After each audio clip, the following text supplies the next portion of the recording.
এ পৃথিবী নীল আকাশ, মধুময় এ বাতাস, মায়া ঘেরা সংসারেরও দুদিনের এ প্রবাস। যেই চোখ সেই হাসি করে মোরে গৃহবাসী, যেই চোখ সেই হাসি করে মোরে গৃহবাসী। দরদিয়া তারে গো ফিরে আর পাবে না, আর কিছু তুমি ছাড়া ভালো লাগে না। প্রভু আর কিছু তুমি ছাড়া ভালো লাগে না। সঘন যামিনী নামে যাবে নীরবতা, শত গ্রহ তারা তব চরণে নোয়াই মাথা। সঘন যামিনী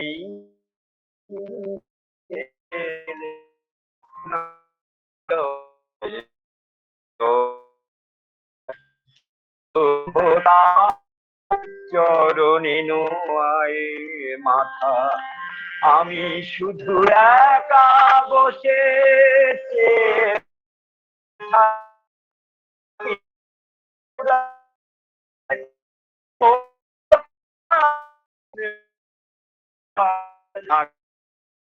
না, আর কিছু তুমি ছাড়া ভালো লাগে না। প্রভু আর কিছু লাগে না। হে প্রভু অনেক খেলা খেলেছি বেলা, নামামৃত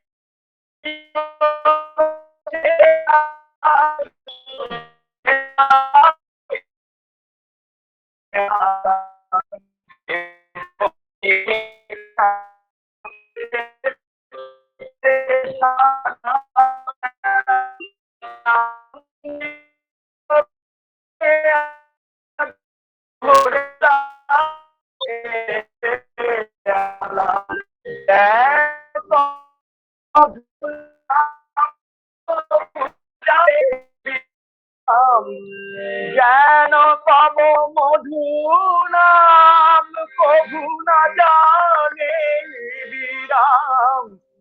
সে প্রাণ জুড়াতে তবে দাসে কিছু মাগে না, আর কিছু তুমি ছাড়া ভালো লাগে না।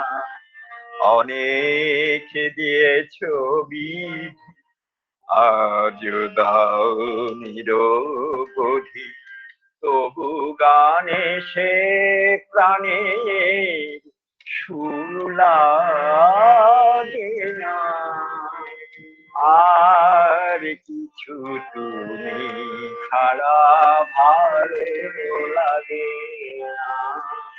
প্রভু আর কিছু তুমি ছাড়া ভালো লাগে না। জয় গুরু। জয়গুরু দাদা। শ্রদ্ধাভাজন স্বর্গত নিখিল ঘটক দা তনুদার ভাবময় জগতের রচিত যে সঙ্গীত, উদ্বোধনী সঙ্গীতের মাধ্যমে নিবেদন করলেন দাদা, আমরা খুব মুগ্ধ হয়ে শুনছিলাম। দাদা জয়গুরু। এখন পরবর্তী সঙ্গীত নিবেদন করার জন্য আহ্বান জানাচ্ছি ডাক্তার শলাকা বৈদ্যমাকে শিলং থেকে। জয়গুরু। জয়গুরু।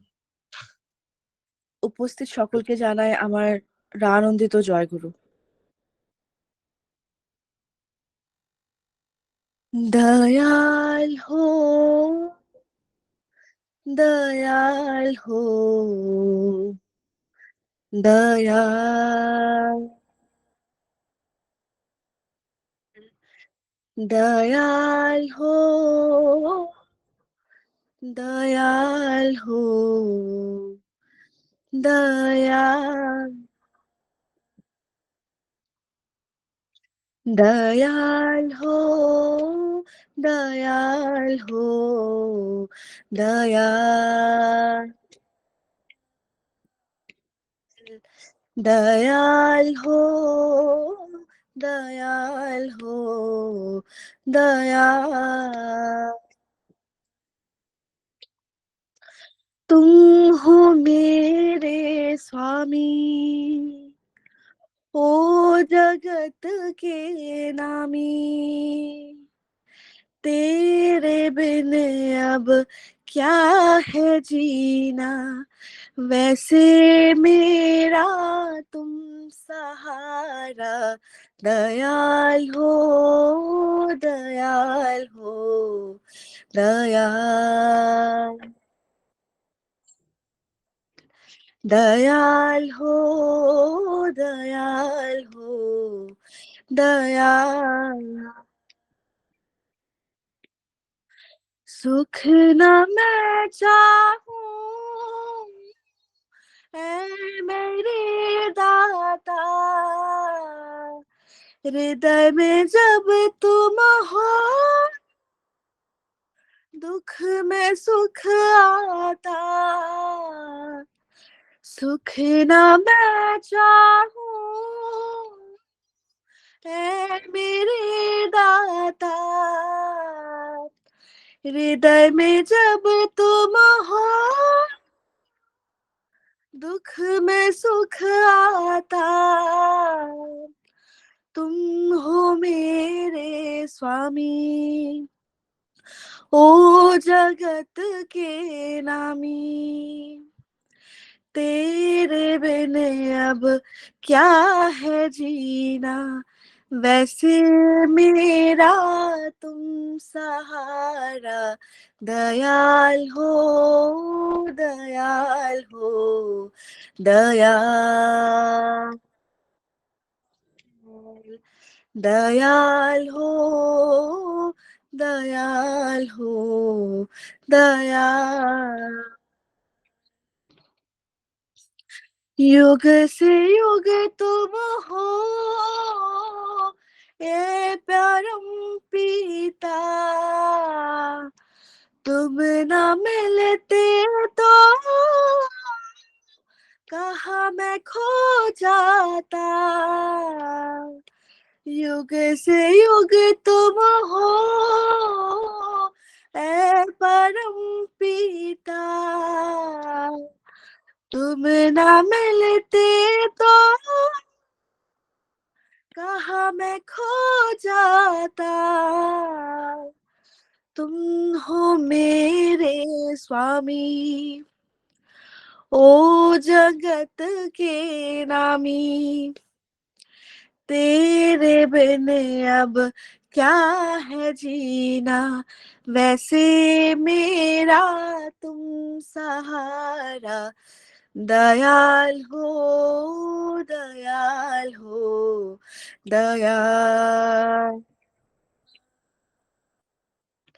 दयाल हो, दयाल हो, दयाल, तुम हो मेरे स्वामी, ओ जगत के नामी, तेरे बिन अब क्या है जीना, वैसे मेरा तुम सहारा, दयाल हो, दयाल हो, दयाल, दयाल हो, दयाल हो, दयाल, জয় গুরু। জয় গুরু মা, সমস্ত ভাব ভক্তি উজাড় করে অন্তর নিংড়ানো যে ভক্তিগীতি নিবেদন করলেন, আমরা মুগ্ধ হয়ে শুনছিলাম। জয় গুরু মা। এখন আমরা কীর্তন আনন্দ উপভোগ করব শ্রদ্ধেয় ডাক্তার বিশ্বনাথ সাউদার কণ্ঠে, কলকাতার থেকে। শ্রদ্ধেয় দাদা, জয়গুরু। জয় গুরু, জয় গুরু। হ্যাঁ দাদা, জয়গুরু। শোনা যাচ্ছে? শোনা যাচ্ছে তো? হ্যাঁ দাদা, ভালো শোনা যাচ্ছে। আগে আগে জয় গুরু। আগে দাদা।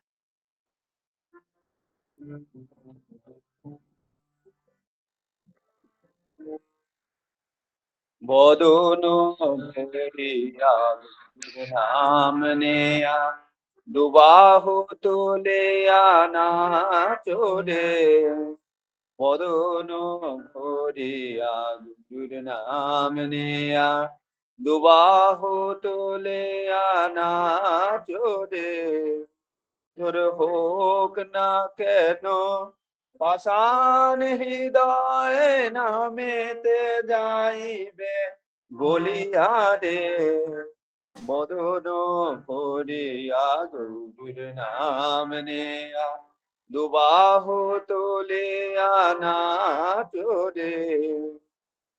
পাপ তাপ হারি রাধা রাধা নাম, নামে অভ্যাস করো দিও না বিরাম। পাপ তাপ হারি রাধা রাধা নাম, নামে অভ্যাস করো দিও না বিরাম। এ নাম লইতে লইতে পাবে মোক্ষ ধাম, পূর্ণ শান্তি ধামে যাইবে রে।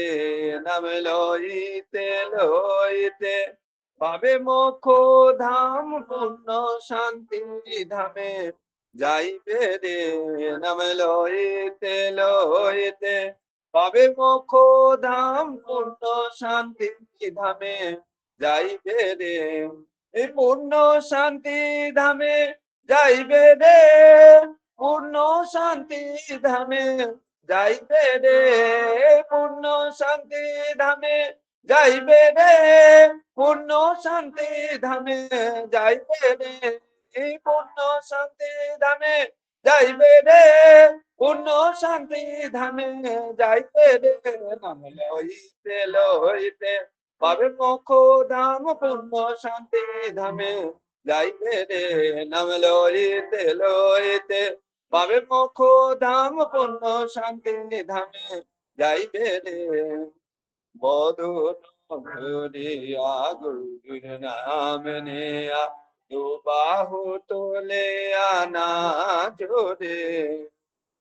প্রেম মাখামাখি নামের সনে, উথলিবে প্রেম নাম উচ্চারণে। প্রেম মাখামাখি নামের সনে, উথলিবে প্রেম নাম উচ্চারণে। প্রেময় শ্রুধারা বহিবে নয়নে, হৃদয় পুলকিত হইবে রে। প্রেময় শ্রুধারা বহিবে নয়নে, হৃদয় পুলকিত হইবে রে। হৃদয় পুলকিত হইবে রে। এই হৃদয় পুলকিত হইবে রে, হৃদয় পুলকিত হইবে রে। হৃদয় পুলকিত রে, হৃদয় পুলকিত হইবে রে। হৃদয় পুলকিত হইবে রে, হৃদয় পুলকিত হইবে রে। প্রেময় শ্রুধারা বইবে নয়নে, হৃদয় পুলকিত হইবে রে। প্রেময় শ্রুধারা বইবে নয়নে, হৃদয় পুলকিত হইবে রে। বদন ভরিয়া গুরুর নাম নেয়া, দুবাহু তুলে আনা চোরে। বদন ভরিয়া গুরুর নাম নেয়া, দুবাহু তুলে আনা চোরে।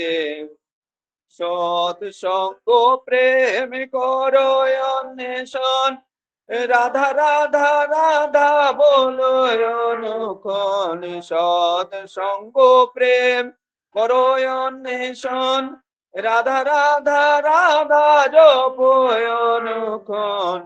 জয় জয় গোপাল গোবিন্দ অনুকূল চন্দ্র পুরুষোত্তম, জয় হে জয় জয় গোপাল গোবিন্দ অনুকূল চন্দ্র পুরুষোত্তম, জয় হে জয় জয় গোপাল গোবিন্দ অনুকূল চন্দ্র পুরুষোত্তম, জয় হে পুরুষোত্তম, জয় হে পুরুষোত্তম, জয় হে জয় জয় পুরুষোত্তম, জয় হে পুরুষোত্তম, জয় হে পুরুষোত্তম, জয় হে পুরুষোত্তম, জয় হে গোপাল গোবিন্দ অনুকূল চন্দ্র পুরুষোত্তম, জয় হে জয় জয় গোপাল গোবিন্দ অনুকূল চন্দ্র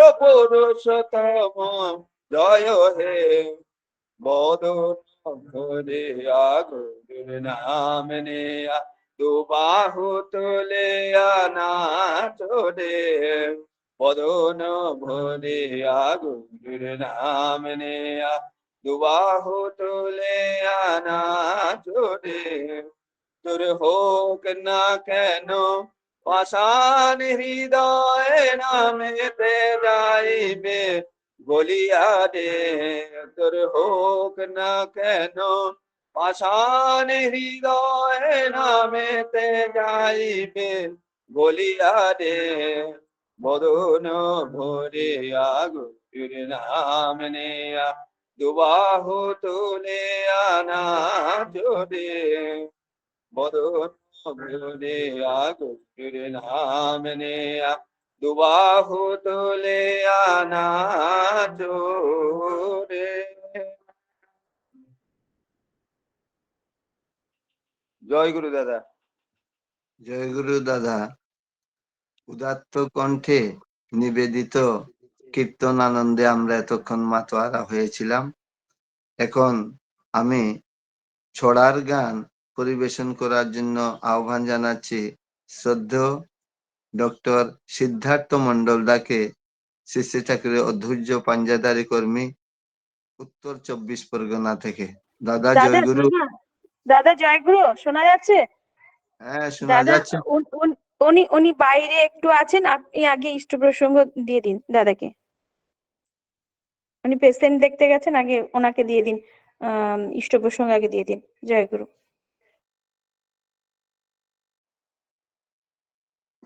তাহলে এখন আমি আহ্বান করব ইষ্ট প্রসঙ্গ করার জন্য রেসপেক্টেড ডাক্তার শোধাপ্রিয় বসু দাদাকে, শ্রী শ্রী ঠাকুরের পুত পবিত্র পাঞ্জাধারী দীক্ষাদাতা কর্মী, বিভাগীয় প্রধান radiology department, NRS hospital, Kolkata থেকে 25-30 মিনিট করার জন্য। শ্রদ্ধাভাজন ডাক্তার শোধাপ্রিয় বসু দাদা। দাদা জয়গুরু জয়গুরু দাদা, জয়গুরু দাদা সদাপ্রিয়দা করছেন না, ডক্টর স্বপন বিশ্বাস দা দেওঘর থেকে করছেন। জয়গুরু জয়গুরু। আচ্ছা, তাহলে আমরা শুনলাম ডাক্তার শোধাপ্রিয় বসু দাদা বিশেষ কারণে উনি করতে পারছেন না, করবেন। রেসপেক্টেড ডাক্তার আমরা স্বপন বিশ্বাস দা, দেওঘর থেকে, শ্রী শ্রী ঠাকুরের পুত পবিত্র পাঞ্জাধারী দীক্ষাদাতা কর্মী। দাদা জয়গুরু। জয়গুরু, শোনা যাচ্ছে? হ্যাঁ দাদা, খুব সুন্দর শোনা যাচ্ছে। অজ্ঞানতিমিরে অন্ধস্য জ্ঞানাঞ্জন শলাকয়া চক্ষুর্মিলিতং येन তস্मै শ্রী গুরবে নমঃ। ব্রহ্ম মার্গ প্রদর্শকম প্রেম ভক্তি বিনায়কম শান্তি স্বস্তি বিধায়কম আচার্যং প্রভুং। পরমিষ্ট প্রাণেষু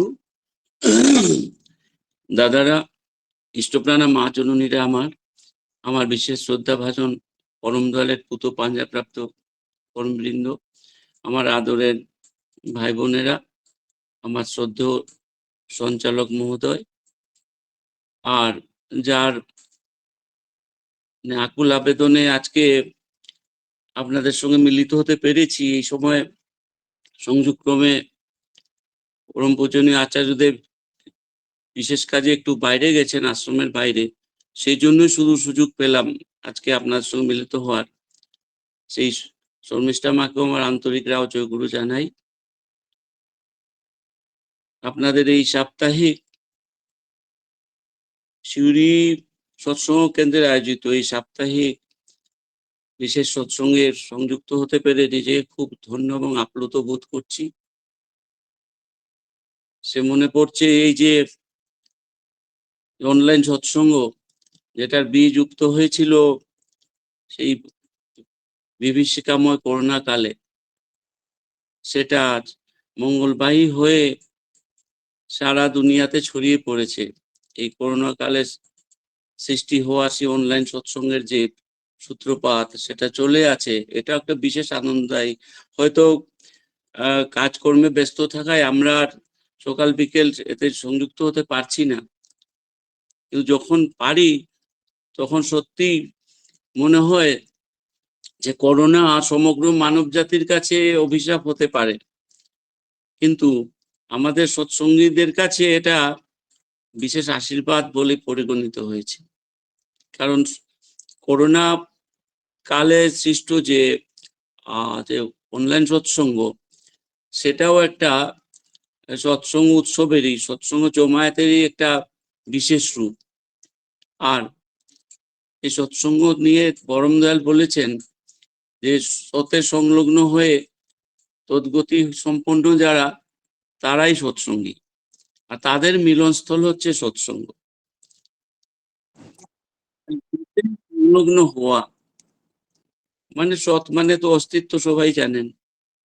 অস্তিত্ব পোষণী সে আলোচনা, সে গান, বাণী পাঠ, কথোপকথন, নিজেদের মধ্যে মত ভাব বিনিময়, সবকিছুর একটা বিরাট বিস্তৃত বেশ সৃষ্টি করে গেছে এই তদ্গতি সম্পন্ন। তাকে অনুসরণ করে যারা চলেন, আর সৎসঙ্গী মানে ঠাকুর বলেছেন we are the companion of everyone's life and growth. আমরা প্রত্যেকের জীবন বৃদ্ধির সাথিয়া, এবং সেই জীবন বৃদ্ধির সাথিয়া হয়েই এখন আচার্যদেবের এবং ঠাকুরের পঞ্চম পুরুষের সরাসরি নির্দেশে ডিপি ওয়ার্কে আমরা মেতে পড়েছি।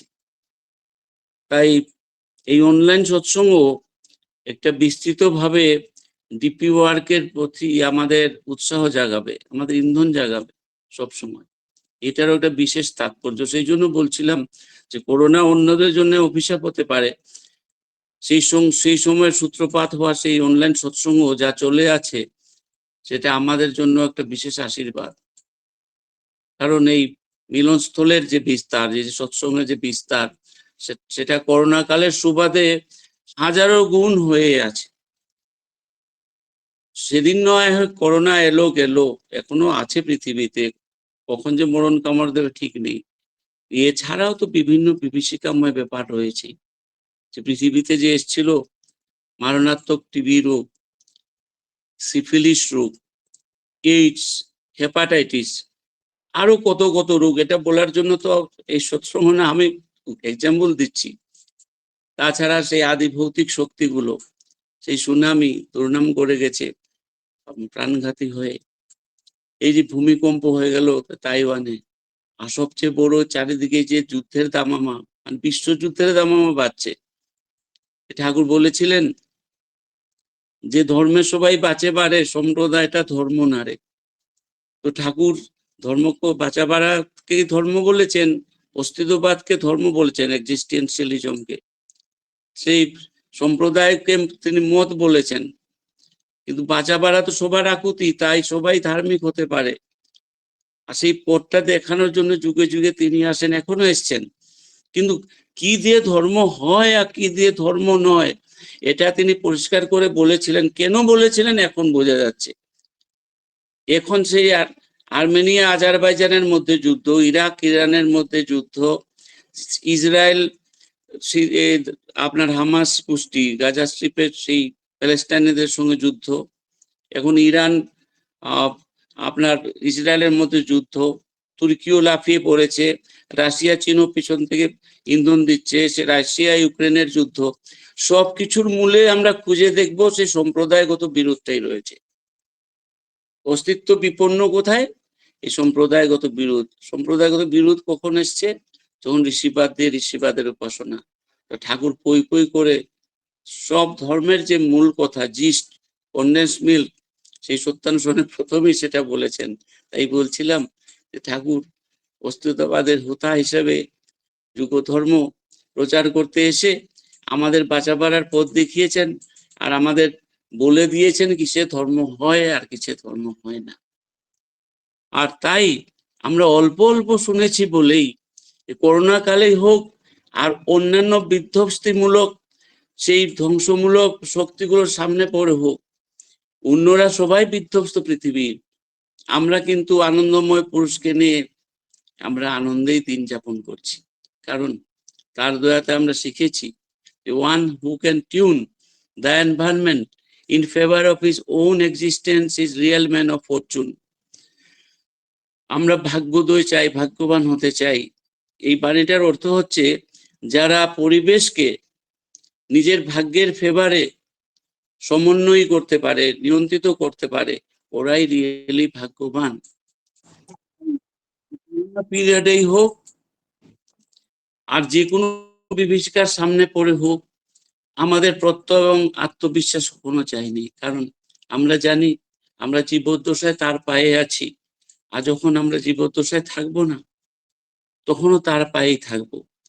কারণ ঠাকুর আমাদের অভয় দিয়েছেন, ইষ্ট তোমার দাঁড়িয়ে আছেন জীবন ভূমের পারে ও পারে, আপন করে নে তারে তুই কর্ম আচরণ ব্যবহার।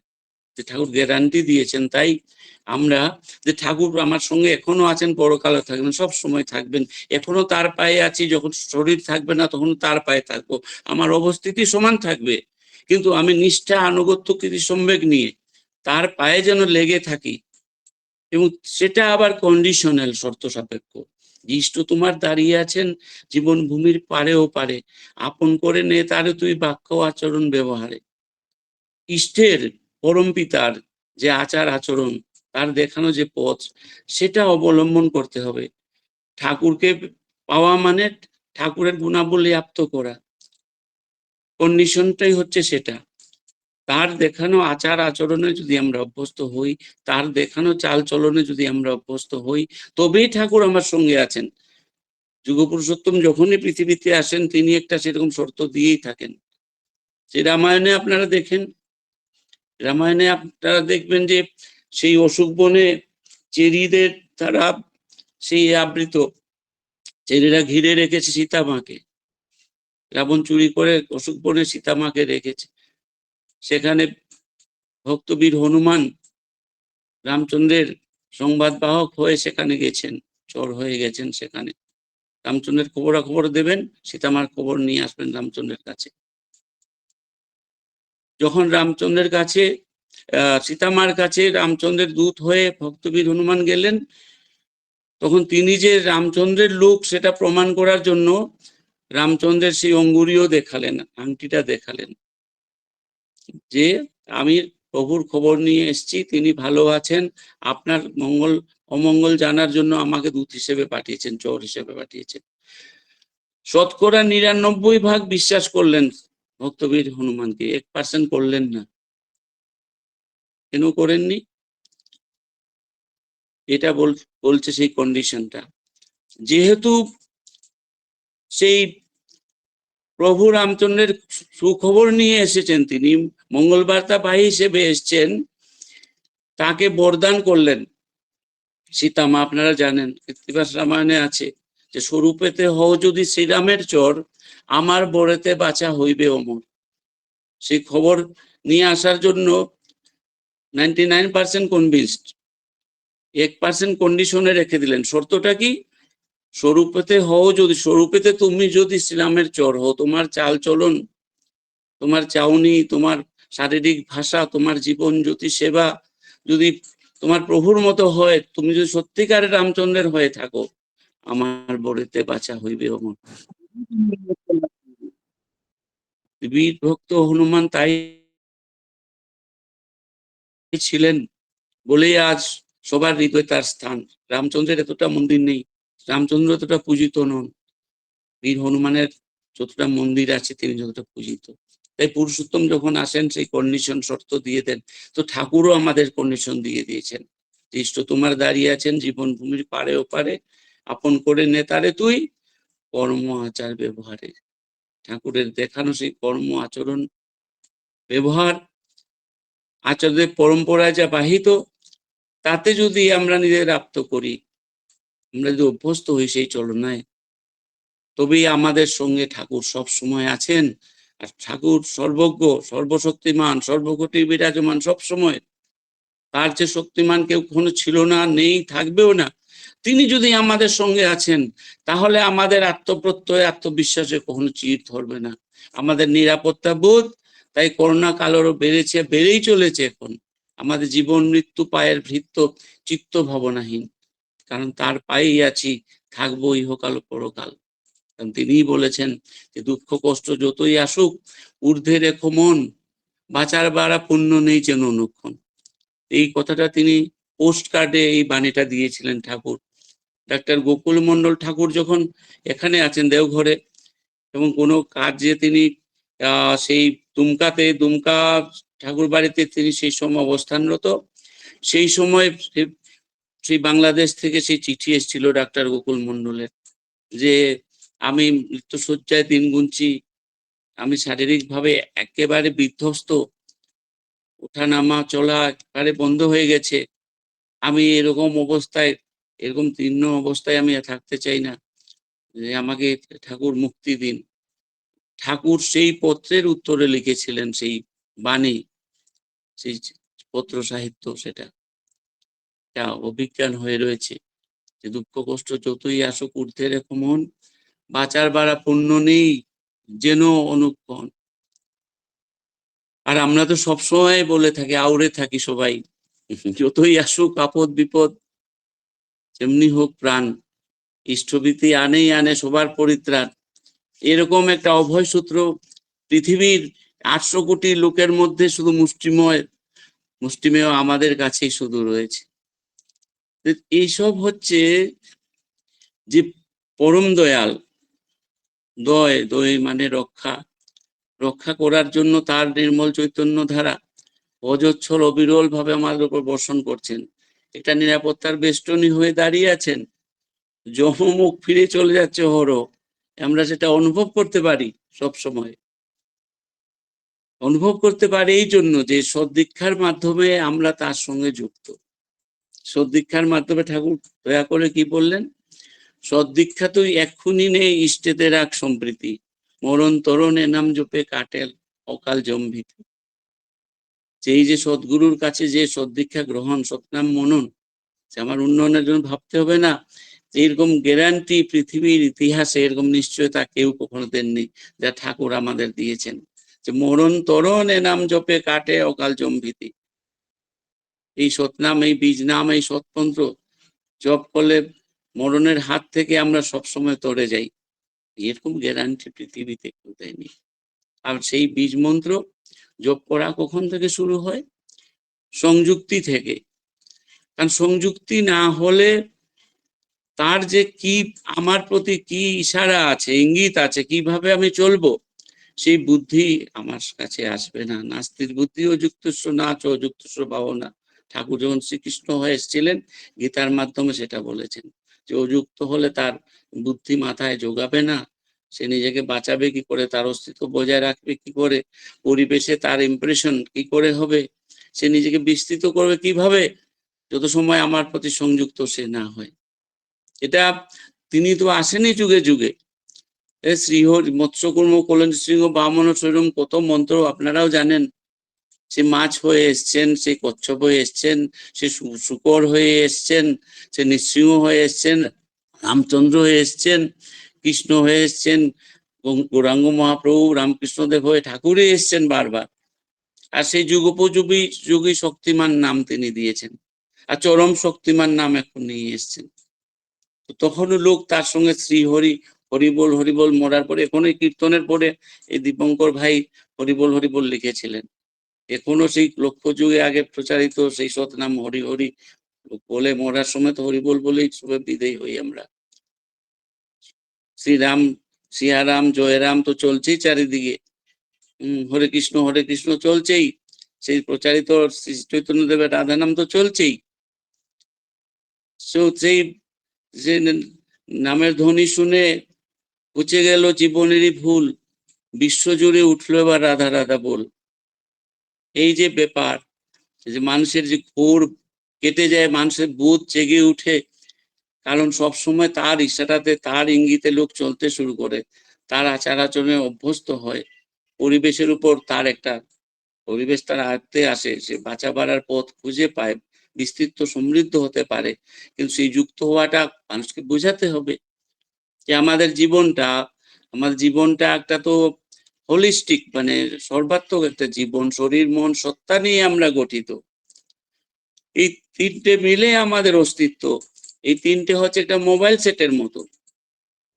তাই একটা মোবাইল সেট যত দামি হোক, 5,000 10,000 20,000 50,000, অ্যাপলের ডাটা এসব 4 লাখ 5 লাখের মোবাইল, দামি দামি 5G, কিন্তু যত দামি মোবাইল সেট হোক না কেন, সেটা কিনেই তো আর কথা বলা যায় না, কারোর সঙ্গে সম্পর্ক করা যায় না। একটা বিশেষ কিছু করতে হয়, সেই পদক্ষেপটা হচ্ছে সিম কার্ড ভরা হয় সেই মোবাইল সেটে, না হলে বলা যায় না। তা আমার শরীর মন সত্তা নিয়ে যে মোবাইল সেট, এতে যদি সৎনাম সৎমন্ত্র প্রথিত না করা হয় সৎ দীক্ষার মাধ্যমে, পরম পিতা যিনি সৃষ্টিকর্তা, যিনি পরম দয়াল, যিনি আমাকে রক্ষা করতে এসছেন, তার সঙ্গে আমি সংযুক্তি কি করে রাখবো? আর সেই সৎ দীক্ষা যে আমি পাবো, সেটা চেতন কি করে রাখবো যদি আমি রোজ রোজ ইষ্টবিধি না করি? এটা চাঁদা দেওয়া নয়, এটা সেই ইষ্টের নীতিকে পরিপূরণ, পরিরক্ষণ, পরিবর্ধন, পরিপালন সব কিছু নিহিত রয়েছে। এটা কমিটমেন্ট, একটা ইনভলভমেন্ট, একটা আমার সত্তার সব কিছু নিংড়ে তাকে একটা সাইকোফিজিক্যাল একটা তপস্যা, একটা আমার শরীর মন সত্তা নিয়ে একটা বৈজ্ঞানিক একটা যোগাযোগের রাস্তা সেই ইষ্টভীতি। তো সৎ দীক্ষা নিয়ে সেই ইষ্টভীতি তো করতেই হবে, না হলে দীক্ষা চেতন থাকবে না, আমার চৈতন্য আসবে না, বোধ আসবে না, আমি বাঁচবো কি করে, বাড়বো কি করে? এটাই তো মানুষকে বোঝাতে হবে। আমাদের ডিপি ওয়ার্ক শুধু দীক্ষাপত্র সমীক্ষা নয়, দীক্ষাপত্রের কার্যক্রম নয়, ডিপি ওয়ার্ক হচ্ছে দুয়ারে পরমপিতা ওয়াকিং। দুয়ারে পরমপিতাকে নিয়ে আমি ঢুকছি, তো আমি প্রথমে মুগ্ধ হতে হবে তার প্রতি, তার আচার আচরণ, আমার চরিত্রে সেটা মূর্ত হতে হবে। আমার জীবন জ্যোতি সেবা, সে দীক্ষার সময় যেটা বলেছি যে পারিপার্শ্বিকের মধ্যে তাকেই প্রতিষ্ঠিত করুক, আমি দীক্ষার সময় ঠাকুরের সামনে বলেছি যে আমার বাক্য আচরণ ব্যবহার, চলনা তোমার মিষ্টি করো কথা, চাউনি তোমার মিষ্টি করে ঘুচাও সবার ব্যথা। সেইভাবে পরম পিতার প্রতি, আচার্যদেবের প্রতি আমার বিনম্র মুগ্ধতা, সেই মুগ্ধতা নিয়ে আমার আচার আচরণ নিয়ে প্রতি দাঁড়ে দাঁড়ে তার বার্তা পৌঁছাবো।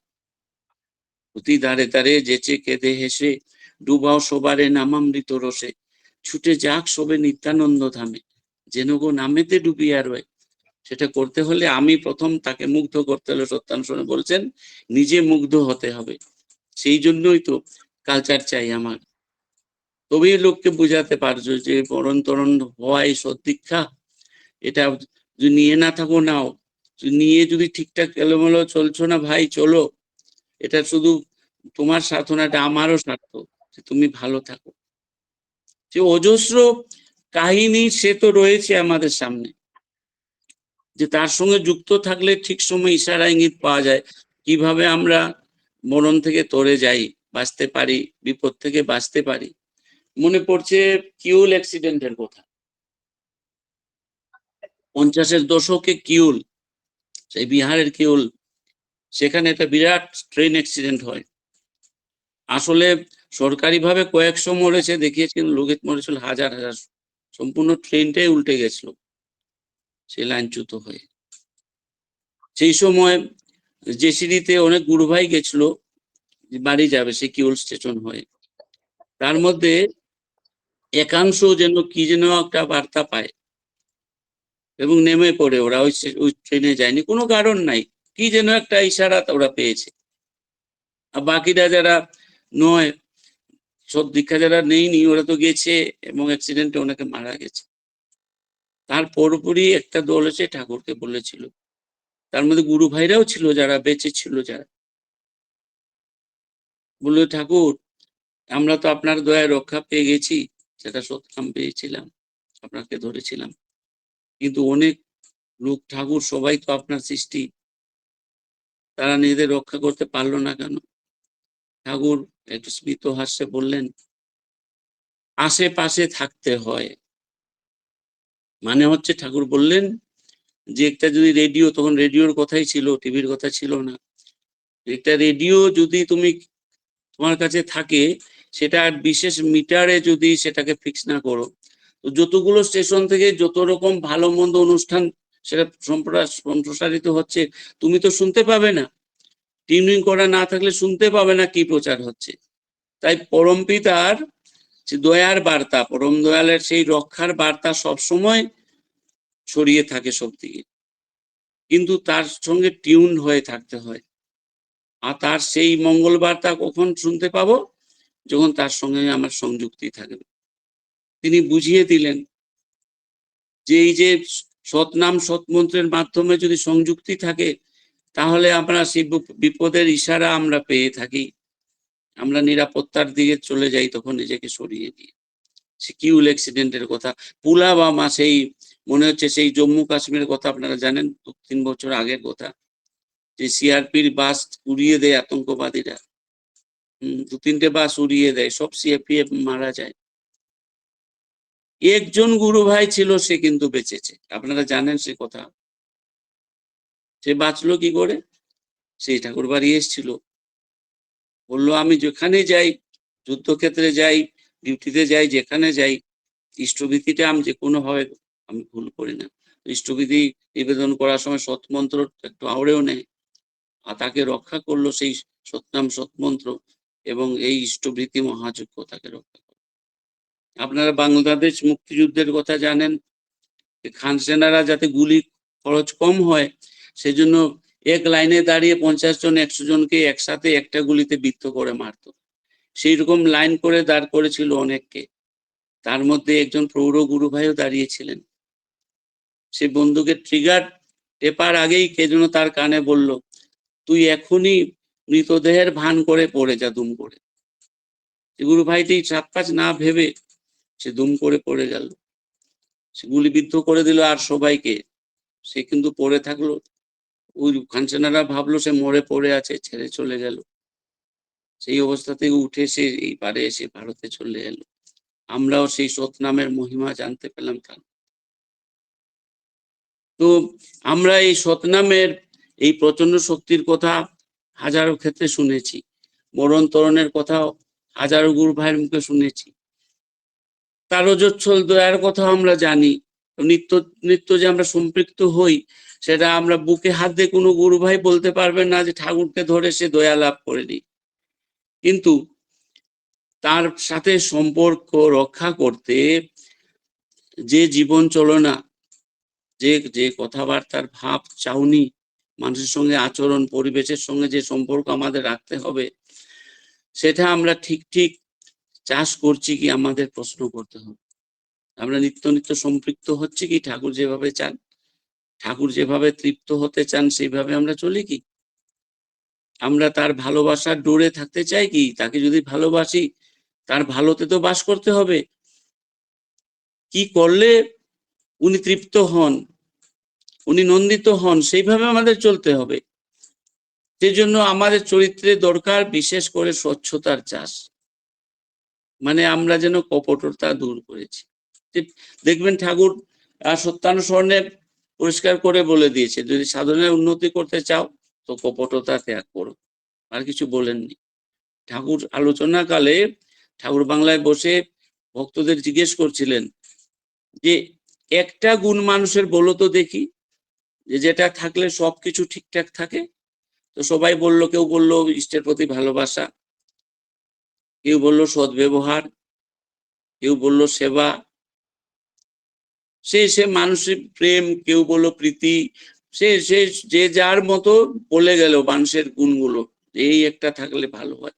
ঠাকুর সবার কাছে শুনলেন সেই মহামানবিক অতিমানব গুণগুলোর কথা, কিন্তু সাড়া দিলেন না। শেষমেশ তার কাছে প্রার্থনা করা হলো যে ঠাকুর আপনি বলে দেন যে কোন একটা বিশেষ গুণ থাকলে মানুষ পৃথিবীর সবকিছু আহরণ করতে পারে। ঠাকুর বলেন স্বচ্ছতা, ট্রান্সপারেন্সি, অকপট হওয়া, সেটার মাধ্যমেই বিশ্ব ব্রহ্মাণ্ডের সবকিছু পাওয়া যেতে পারে। তো আমরা এখন আমরা অ্যানালাইসিস করতে হবে, বিশ্লেষণ করতে হবে, আমরা কি সেই ঠাকুরের সেই কথাটা আমরা মেনে চলি? আমরা কপটতার কতটা কালচার করি, কপটতার কতটা চাষ করি, এটা দেখলে বুঝবো যে অকপটতা থেকে দূরে আমি সকাল থেকে সন্ধ্যা পর্যন্ত চলি। আমি মানে অকপট হতে চাই কিন্তু কপটতার চাষ করি, মানে স্বচ্ছতা থেকে আমি দূরে থাকি বেশিরভাগ সময়। আমি সত্য অনুজ্ঞায় বলছি আমি তোমারই সন্তান, দাবি করছি পরমপিতার সন্তান আমি, আমার কত বড় গর্ব অহংকার, কিন্তু পরমপিতার চাল চলনে আমি অভ্যস্ত হতে চেষ্টা করছি না। এটার মতো কপটতা আর কি হতে পারে আমার জীবনে? আমি ইষ্টভীতি করছি, বলছি সকলই পেয়েছি আমি সকালবেলা বলছি যে ঠাকুরের দয়ায় সবকিছু পেয়ে গেছি, কিন্তু ইষ্টভীতি করে বেরিয়ে এসে থানকুনি খাই বা না খাই, আমার মাথাতে চিন্তা হচ্ছে কোত্থেকে টাকা পয়সা পাবো। তবে আমার কথা বলছি, আমার মেয়েটার বিয়ে কি করে দেবো, ভালো বোর কোত্থেকে পাবো, আমার ছেলেটার চাকরি কোত্থেকে পাবো, পুকুর ভরা মাছ, গোলা ভরা ধান কোত্থেকে পাবো, গোয়াল ভরা গরু কোত্থেকে পাবো। মানে এই চাওয়াটা নিয়েই আমার জীবনযাত্রা শুরু সকাল থেকে, সেই রোজ গামছা। আর ঠাকুরের কাছে বলে এসছি সকলে পেয়েছি, আমি স্যাটিসফাইড, আমি তৃপ্ত আমি। তো এটা কপটতা। আমি আমার কথা বলছি, আপনারা হয়তো এটা মনে কিছু করবেন না, আপনার ঠিকই চলছে। আমি আমার যে দোষটা আপনাদের সামনে তুলে ধরছি, আমরা ঠাকুরের কাছে প্রার্থনা করেন যাতে আমি এই দোষমুক্ত হই, ঠাকুরের চাওয়া স্বচ্ছতার দিকে নিজেকে এগিয়ে নিয়ে যেতে পারি, তাকে তৃপ্ত করার চেষ্টা করতে পারি। এই যে আমরা জয়গুরু, এই জয়গুরু দিচ্ছি, জয়গুরুর মধ্যে দেখবেন কতটা ভেজাল। অনেকেই সেই জয়গুরু দিলে মুখটা কালো হয়ে যায়। জয়গুরু ভাবে একটা সালাম, একটা আদাব, একটা গুড মর্নিং, একটা সুপ্রভাত, একটা নমস্কার ভাবে, কিন্তু জয়গুরুর অর্থ তো তা নয়। আমি জয়গুরু যাকে দিচ্ছি তাকে আমি চ্যালেঞ্জ দিচ্ছি যে তোমার চালচলনে, নিত্য নিত্য চালচলনে গুরুর জয় হচ্ছে তো, এই কথাটা তাকে জিজ্ঞেস করছি জয়গুরু দেওয়ার মাধ্যমে। কেউ যদি ঠাকুরের পথে একটুও চলে, আমরা তো নির্ভুল না, তার পথে চলার চেষ্টা করছি, এতটুকু যদি কেউ চেষ্টা করে থাকে যে তার পথে চলছে, তার মন উদ্দীপ্ত হয়ে উঠবে, সে আরো দ্বিগুণ স্বরে সে বলবে তার স্বরে জয় গুরু দাদা। আর যারা ঠাকুরের পথে ঠিক ঠিক তার ধারে কাছে চলতে চায় না, ওদের মুখটা মলিন, জয় গুরু। এইটা আবার নানা রকম আছে। আপনি কোনোদিন জয়গুরু দেয় না, হঠাৎ দেখবেন আপনাকে বিশেষ করে জয়গুরু দাদা জয় গুরু আপনি না শুনছেন কিনা সে ডাউট করছে, ভালো করে শুনিয়ে দেই, মানে আপনার দৃষ্টি আকর্ষণ করছে, হয়তো কিছু আপনার কাছে চাইতে এসেছে। অন্যদিন দেয় না, আর আজকে 3-4 বার জয়গুরু রিপিট করছে, দূর থেকেই ধরে নেওয়া যায়। কেউ আবার আপনি তাকে পেরিয়ে গেলেন, সে রিক্সা করে যাচ্ছে, আপনি জয়গুরু দিলেন, রিক্সাটা খান দূর যাওয়ার পরে ও জয়গুরু, মানে টিউবলাইট জয়গুরু, টিউবলাইট জ্বলে দেখেন না, সুইচ দেওয়ার অনেকটা পরে জ্বলে ঠিক ঠিক ঠিক ঠিক করে, সে টিউবলাইট জয়গুরু। কেউ আবার হাত জোর করে দেয় না, হ্যাঁ, সে সাবধান জয়গুরু সাবধান জয়গুরু। কেউ আবার বিড়ি জয়গুরু দেয়, হ্যাঁ, কেউ আবার ঘুষি জয়গুরু দেয়, কেউ পাঞ্জা জয়গুরু দেয় জয়গুরু, কেউ আবার হাত টাত নড়ে না, মাথাটা নয় ধূসো জয়গুরু। এইরকম একই জয়গুরু, যেটা একই প্যাটার্নের, যে ঠাকুর বা আচার্যদেব যেভাবে সেটা সে দেওয়া নেওয়াটা করেন জয়গুরুর, সেইভাবেই করা আমাদের উচিত। অনেকে সংকোচে লোকের সামনে দেয় না, আবার গুরু ভাইয়ের সামনে দেয়, সৎসঙ্গে আসলে ভালো করে খুব বেশ জোরে জয়গুরু দেয়, কিন্তু অদীক্ষিত লোকের সামনে বা বাবু চেয়ারে বসে আছেন, তার সাবঅর্ডিনেটরা চারিদিকে, সেখানে জয়গুরু নিতে তার সংকোচ হয়। আমি ঠাকুরের আমি তো, ঠাকুর যা বলেছেন সেটা আমি শুনে চলার চেষ্টা করছি। আমার ভেতরে ঠাকুর জাগ্রত আছেন, এটা আমার অহংকার, এটা আমার তৃপ্তি, এটা আমার গর্ব। আমি সংকোচ করবো কেন সেটা আমি দেব? সে আমি দীক্ষার সময় একটু বললাম যে জীবন জ্যোতি ও সেবা তাহাকে পারিপার্শ্বিকের প্রত্যেকের ভেতর প্রতিষ্ঠিত করুক। ঠাকুরের কাছে আমি সে সংকল্পবদ্ধ। সেই বাক্য, আচরণ, শারীরিক ভঙ্গি, ভাষা সবকিছুর মাধ্যমে তিনি বাহিত হবেন, সেটা করছি কোথায়? এই যে ডিপি ওয়ার্কের কথা বললাম, দীক্ষাপত্র সমীক্ষার কথা, সে পাবনা থেকে শুরু করেছিলেন ঠাকুর। বলেছেন কিছু অন্তত 5টা পরিবারের খবরাখবর নেয়।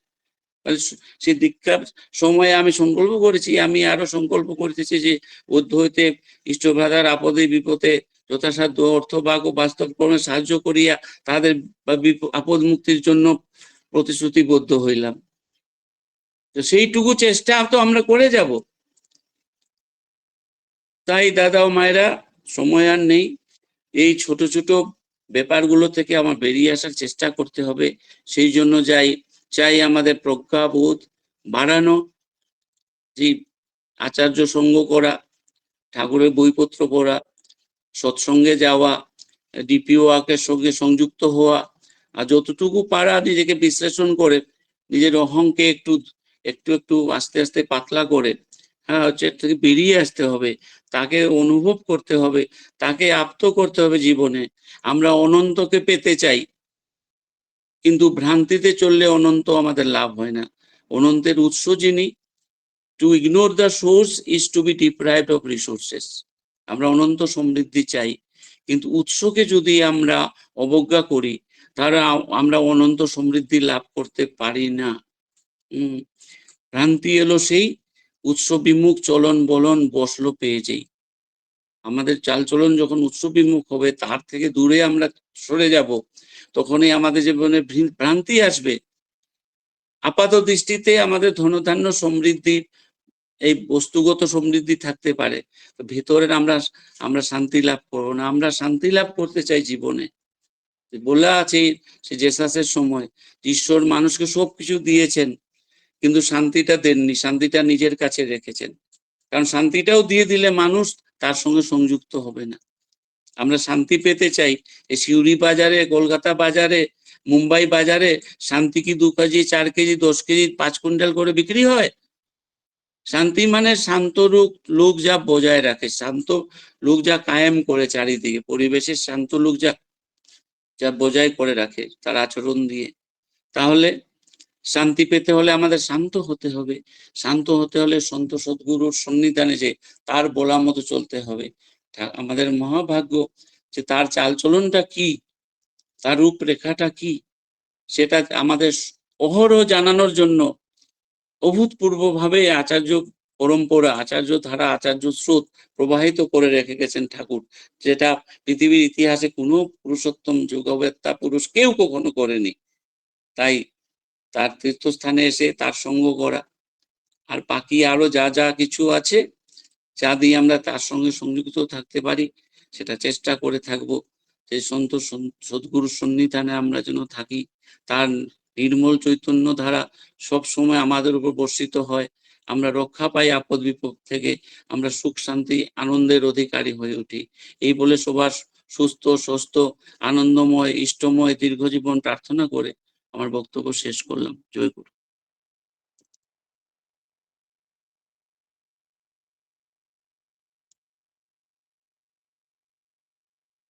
জয়গুরু দাদা। জয়গুরু স্বপনদা, জয়গুরু ডক্টর বিশ্বনাথ সাউ দাদা বলছি। দাদা জয় জয় হ্যাঁ, জয় কৃষ্ণ রাগদা জয়গুরু। জয় গুরু, জয় গুরু, জয়গুরু অমলান দা জয়গুরু। জয় গুরু, জয় গুরু। অমলান দত্ত দা জয়গুরু। জয়গুরু অমলান দত্ত দা। আগে জয়গুরু মা। আপনি এটা করুন, কন্টিনিউ করুন।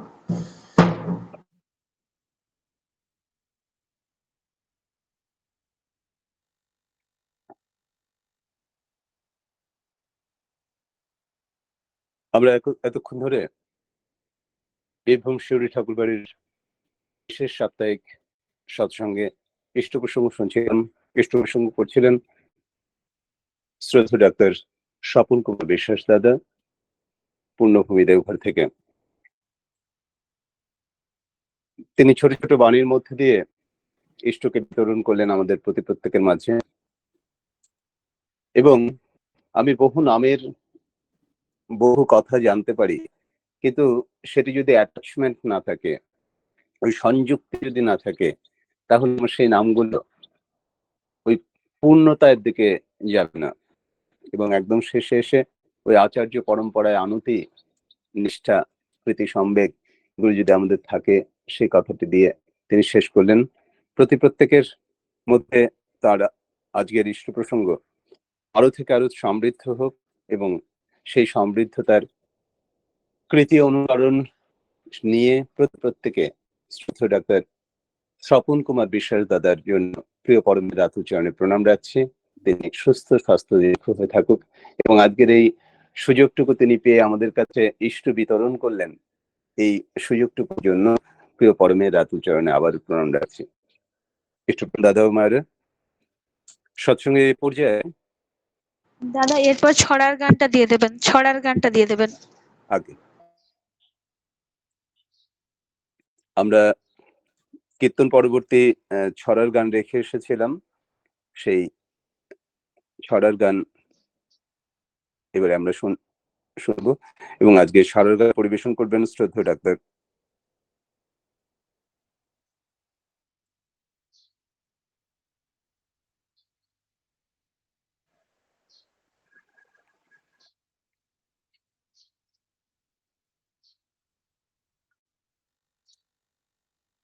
সিদ্ধার্থ শঙ্কর মন্ডল দাদা, অথর্য কর্মী, উত্তর চব্বিশ পরগনা থেকে।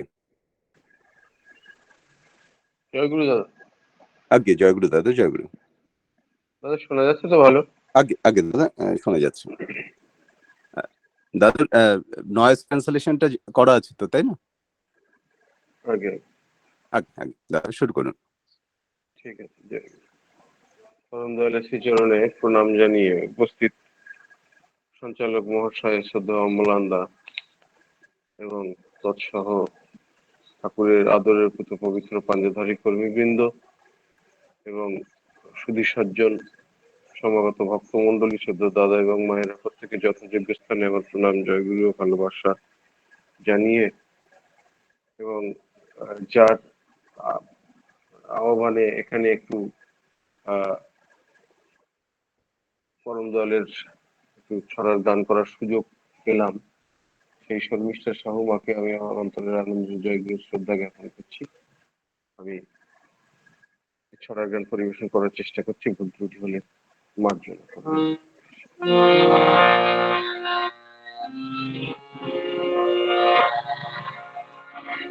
দিন গেল রে এই বলে তো বসে থাকলে চলবে না, করতে হবে করতে হবে।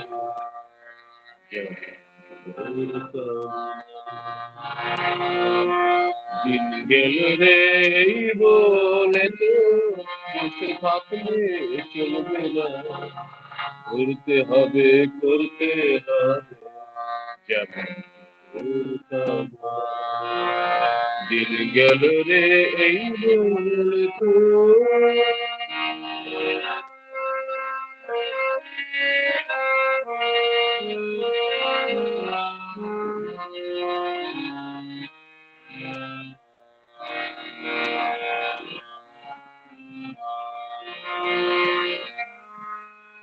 করার দিকে ঝোঁক দিলে তো, পাওয়ার দিকে ঝোঁক দিলে তো করার নেশা উঠবে, করার দিকে ঝোঁক দিলে তো আপনি পাওয়া ফুটবে, পাওয়ার দিকে ঝোঁক দিলে তো করার নেশা উঠবে, করার দিকে ঝোঁক দিলে তোর আপনি পাওয়া ফুটবে। রাত ধান্ধায় মনটা ব্যস্ত, কৃষ্ণ ধান্ধায় বলিয়া লাখ ধান্দায় মনটা ব্যস্ত, ইষ্ট ধান্দায় বইবি না, তবুও চাই শুধু হৃদয়, অতীত ছন্দ বুঝলি না। লাখ ধান্দায় মনটা ব্যস্ত, ইষ্ট ধান্দায় বইবি না, তবুও চাই শুধু হৃদয়, অতীত ছন্দ বুঝলি না। তাই দিন গেল রে এই বলে বেঁচে থাকলে চলবে না, করতে হবে করতে হবে দিন গেল রে এই বলে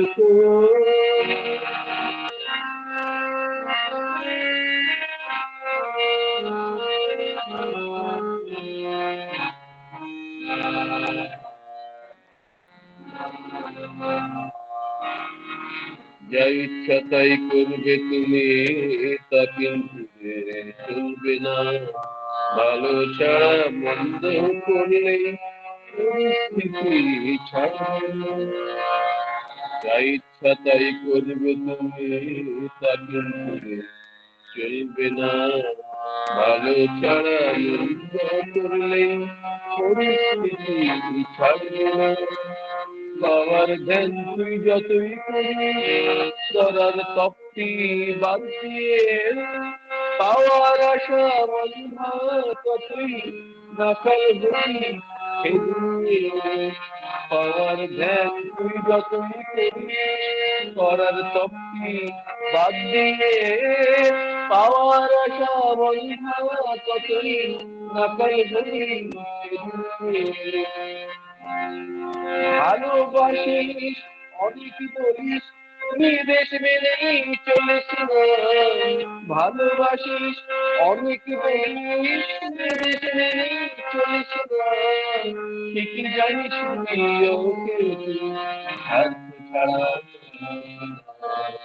ভালোবাসিস অনেক বলিস, নির্দেশ মেনেই চলিস না, ঠিকই জানিস ওকে স্বার্থ ছাড়া মানুষ না। তাই দিন গেল রে বলে তো থাকলে চলবে না, করতে হবে করতে হবে দিন গেল রে এই বলে তো।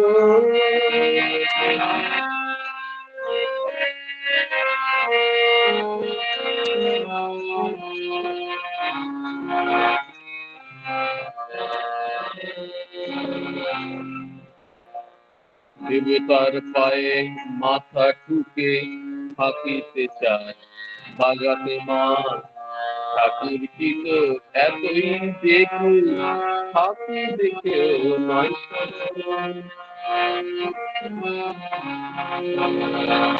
দেবতার পায়ে মাথা ঠুকে থাকিতে চায় বাগাতে মা, ঠাকুর কি তো এতই দেখে ঠাকুর দেখেও নয়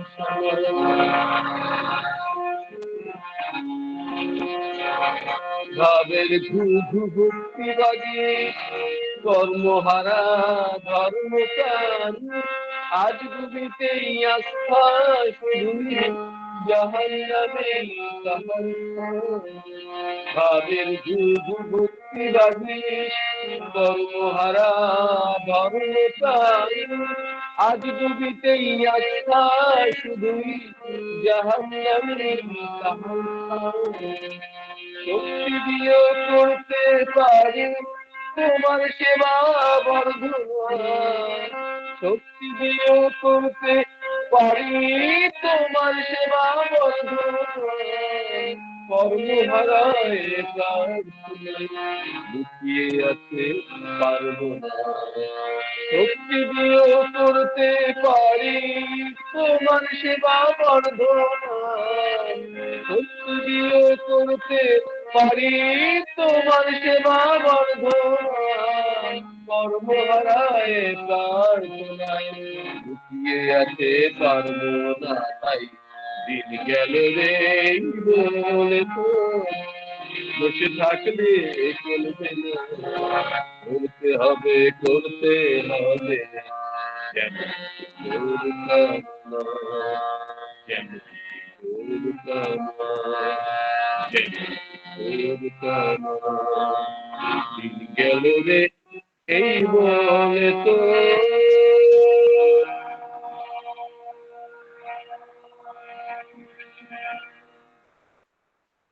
জয় গুরু দাদা, জয় গুরু, সবাইকে জয় গুরু।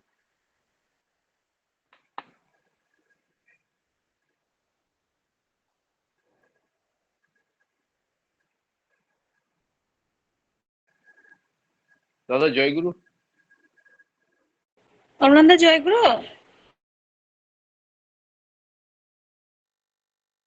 জয়গুরু অমলানদা।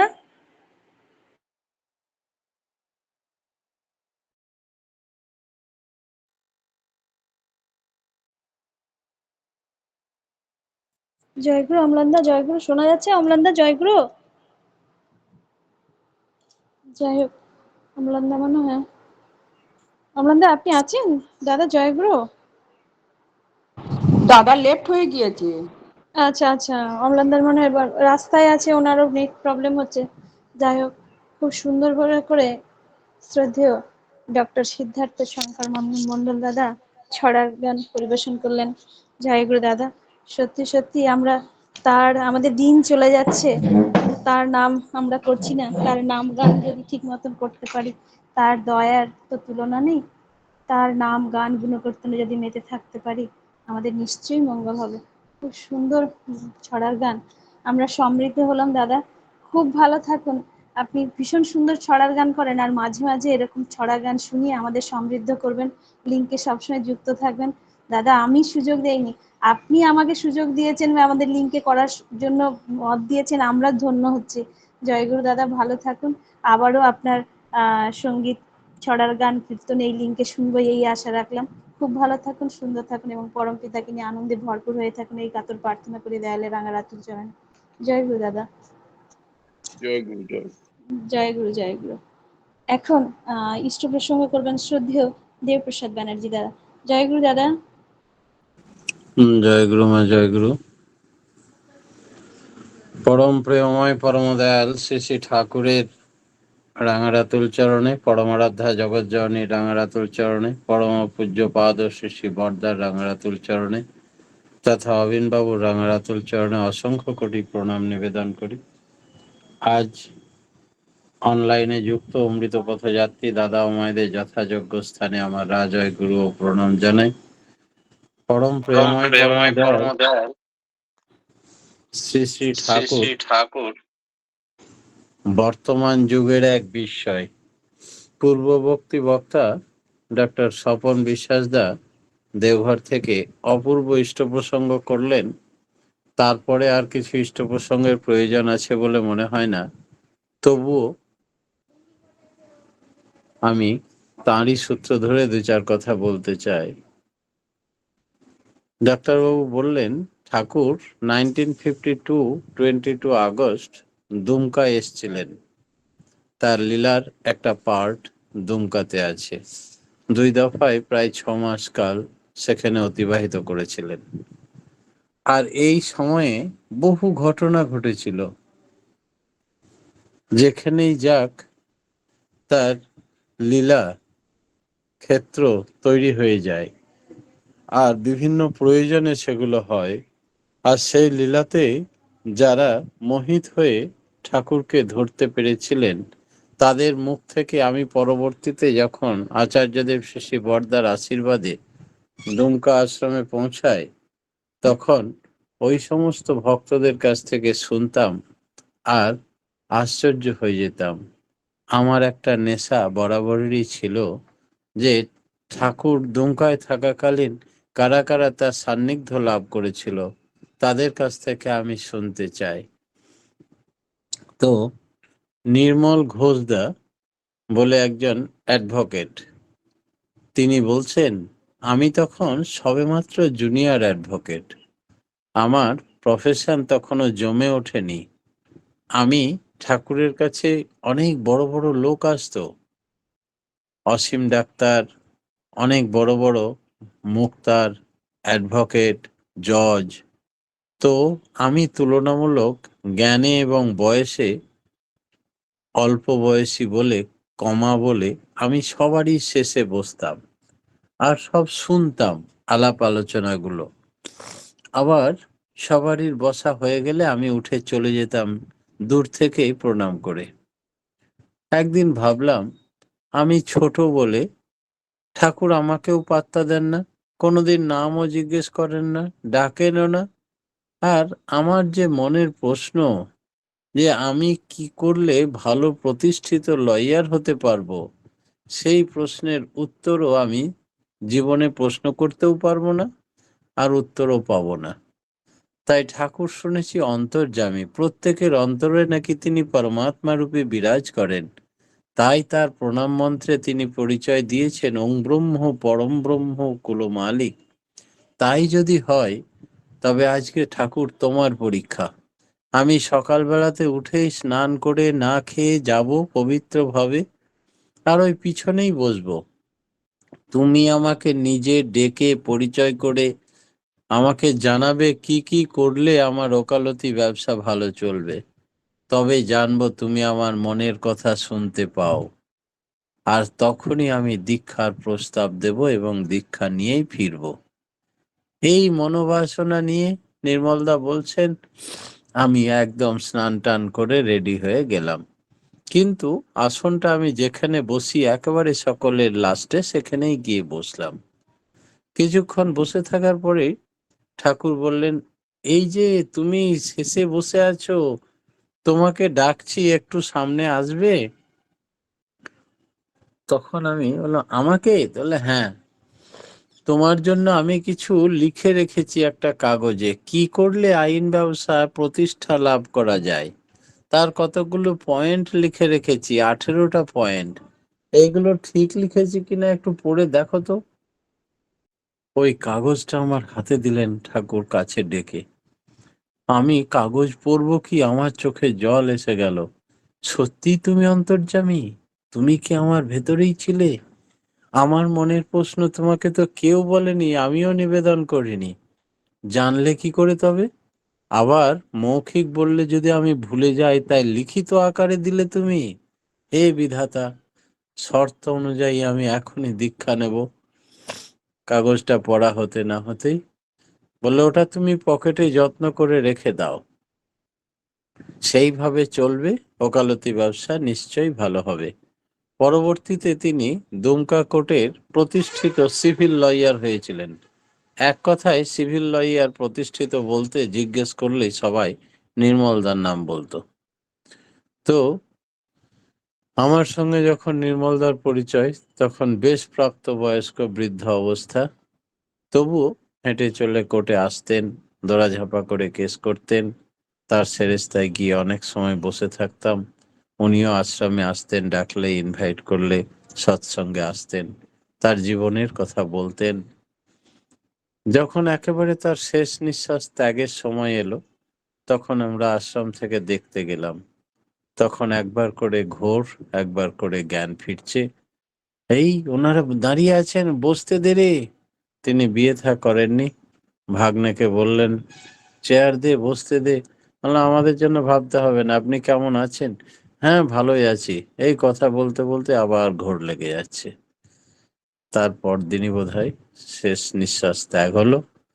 যাই হোক, তো নির্মলদা তার নিজের মুখে এই ঘটনাটি বলেছিলেন এবং ঠাকুরের সান্নিধ্যে এসে তার মনের প্রশ্নের উত্তর মেলাতে তিনি দীক্ষা গ্রহণ করেছিলেন সৎমন্ত্রে এবং সস্তায়নীয় করতেন।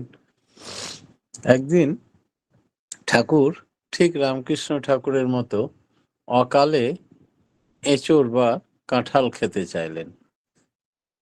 বড় হয়ে গেলে কাঁঠাল, আর ছোটতে সবজি করে খেলে এঁচড়। তো বললেন আজকে এঁচড়ের ঝোল খাবো।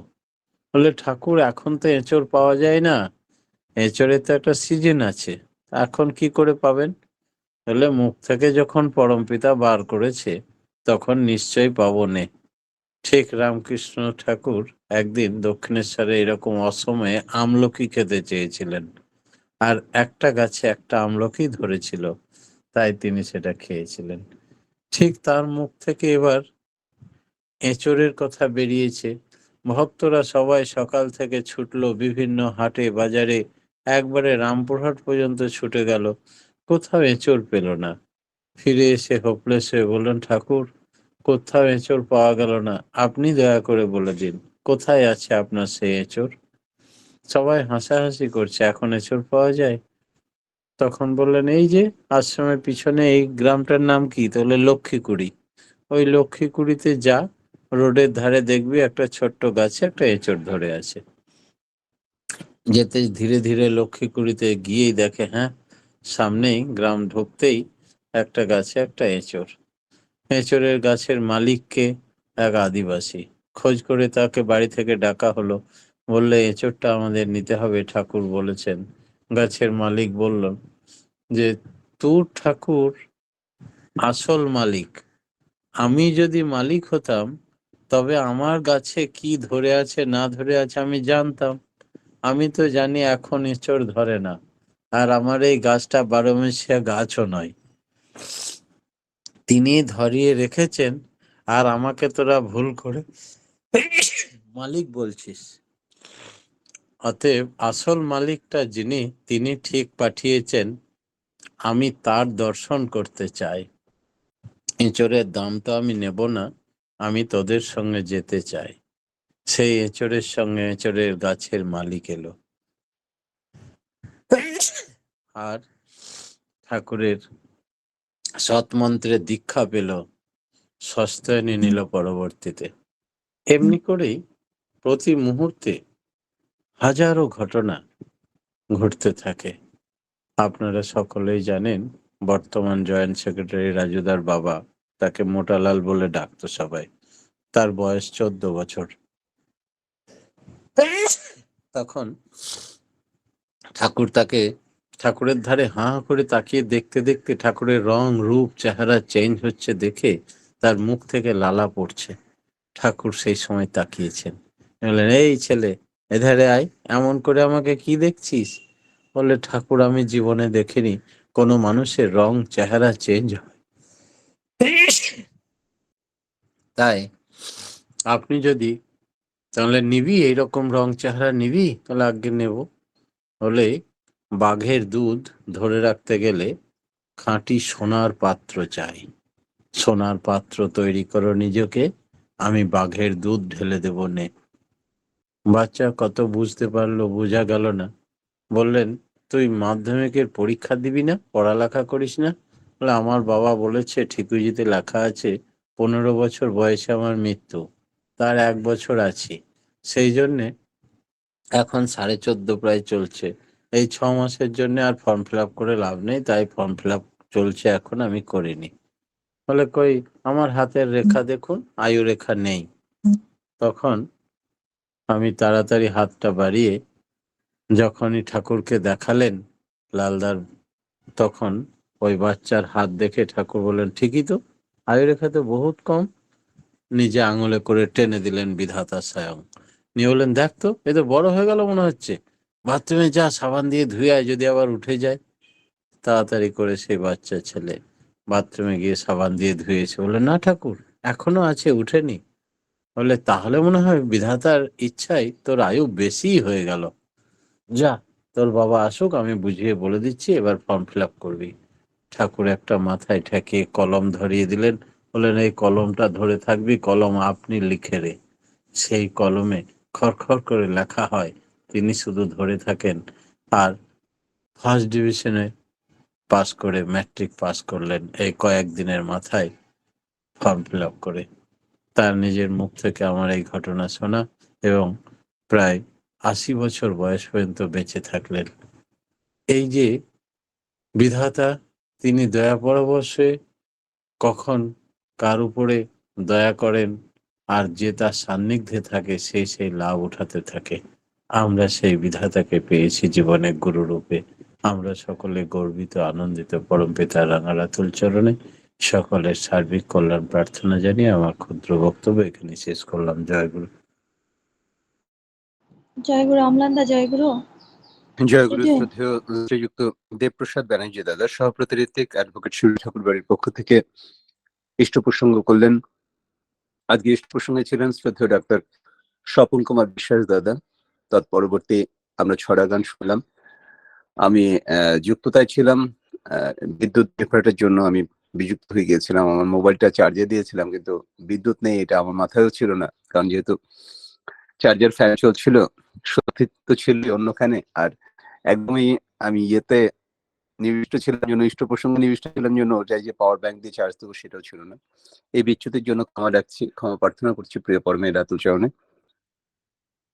আমার ইষ্ট প্রসঙ্গ শুনতে শুনতে একটি ছোট্ট আগ্রহ এবং আকাঙ্ক্ষা শ্রদ্ধেয় দেবপ্রসাদ দার কাছে রেখে যাচ্ছি। সেটি হচ্ছে আপনার এই শোনাগুলো আপনার ইষ্ট প্রসঙ্গের মধ্যে দিয়ে আমাদের কাছে এসে থাকছে, এটি একটা মাধ্যম, এবং এটি ইউটিউবে থাকছে। যারা এখানে যে নতুন যুক্ত হয়েছেন, একটি ইউটিউব চ্যানেল আছে, সেই ইউটিউব চ্যানেলেও ইষ্ট প্রসঙ্গগুলো লোড করা হয়। কিন্তু তারপরেও একটি আকাঙ্ক্ষা এবং একটি প্রার্থনা, আপনার এই শোনা ইষ্ট প্রসঙ্গগুলো, ইষ্ট প্রাপ্তিগুলো যদি একটু লিখিত রূপ পর প্রজন্মের জন্য রেখে যান, আমাদের জন্য রেখে যান, আমাদেরকে দিয়ে যান, সেটি আমাদের জন্য একটি বড় প্রাপ্তি হবে। সেই প্রার্থনাটুকু রেখে প্রিয় পরমের রাতুল দেবপ্রসাদ ব্যানার্জি দাদার ইষ্টচ্ছল জীবন প্রার্থনা রাখছি, আরো থেকে আরো তারও আমাদেরকে ঋদ্ধ করার সুদীর্ঘ সুস্থ আয়ু হোক তার, এই প্রার্থনা প্রিয় পরমের রাতুল চরণে। ইষ্টপ্রাণ দাদা মারা, আমরা রয়েছে বীরভূম শিউরি ঠাকুর বাড়ির পক্ষ থেকে সাপ্তাহিক বিশেষ প্রভাতী সৎসঙ্গ সমাবেশে। আপনাদের জ্ঞাতার্থে জানিয়ে রাখছি, যারা আজকে নতুন এখানে যুক্ত হয়েছেন তাদের জ্ঞাতার্থে জানিয়ে রাখা, এই লিঙ্কে প্রতিদিন সন্ধ্যা এবং ভোরে নামধ্যান অনুষ্ঠিত হয়। সেই নামধ্যানের ব্যাপ্তিকাল 1 ঘন্টা। প্রথম 30 মিনিট নিশ্চুপ নামধ্যান এবং পরবর্তীতে ইষ্ট প্রসঙ্গ এবং একটি অথবা দুটি ভক্তিগীতের মধ্যে দিয়ে সমাপ্ত হয়। এবং আপনাদের যার যার প্রার্থনা থাকে, ওই 30 মিনিট নামধ্যানের পরে আমরা 2 মিনিট সেই নামগুলো উচ্চারণ করে সমবেত নামধ্যানের মধ্য দিয়ে সেই প্রার্থনা প্রিয় পরমের রাত উচ্চারণে আমরা রাখি। আপনারা প্রত্যেকে যুক্ত হবেন ভারতীয় সময় রাত 8:30 থেকে 9:30 এবং ভোর 4টা থেকে 5টা, বাংলাদেশ সময় 9টা থেকে 10টা এবং 4:30 থেকে 5:30। এবং সেই সঙ্গে আরেকটু জানিয়ে রাখা, যারা বীরভূম শিউরি ঠাকুর বাড়ির এই অঞ্চলে রয়েছেন, এবং শুধু সেই অঞ্চলেই নয়, যারা ইষ্টে আজকে বিচ্যুত ছিলেন, যুক্ত হয়েছেন, অথবা আজকেই ইষ্টকে প্রাপ্ত হয়েছেন, তাদের প্রার্থনার ধারা, প্রার্থনার সুর এবং প্রার্থনার এই অভিব্যক্তিগুলোর সঙ্গে সম্পৃক্ত হওয়ার জন্য প্রতিদিন প্রভাতী এবং সান্ধ্য বিনতি প্রার্থনা এই লিঙ্কে অনুষ্ঠিত হয়। আপনারা যুক্ত হবেন, যুক্ত করবেন, এবং যুক্ততার মধ্যে দিয়ে ওই যে আজকে ইষ্ট প্রসঙ্গের প্রারম্ভিক ইষ্ট প্রসঙ্গের সময় যিনি বললেন যে যুক্ততায় থাকতে হবে, যদি যুক্ততায় না থাকে, ওই গীতার কোট করে তিনি বললেন যুক্ত হতে হবে। ওই যুক্ত হওয়ার আগ্রহ এবং ইচ্ছাটুকু আমাদের প্রত্যেকের থাকুক, এবং সেই ইচ্ছা পরিপূরণের জন্য একটু এগিয়ে চলতে হয়, তো সেই এগিয়ে চলাটুকু জানি আমাদের প্রত্যেকের থাকে। আর সেই এগিয়ে চলার প্রার্থনা রেখে আজকের ধ্বনি প্রতিধ্বনির জন্য আহ্বান রাখছি শ্রদ্ধেয় শ্রীযুক্ত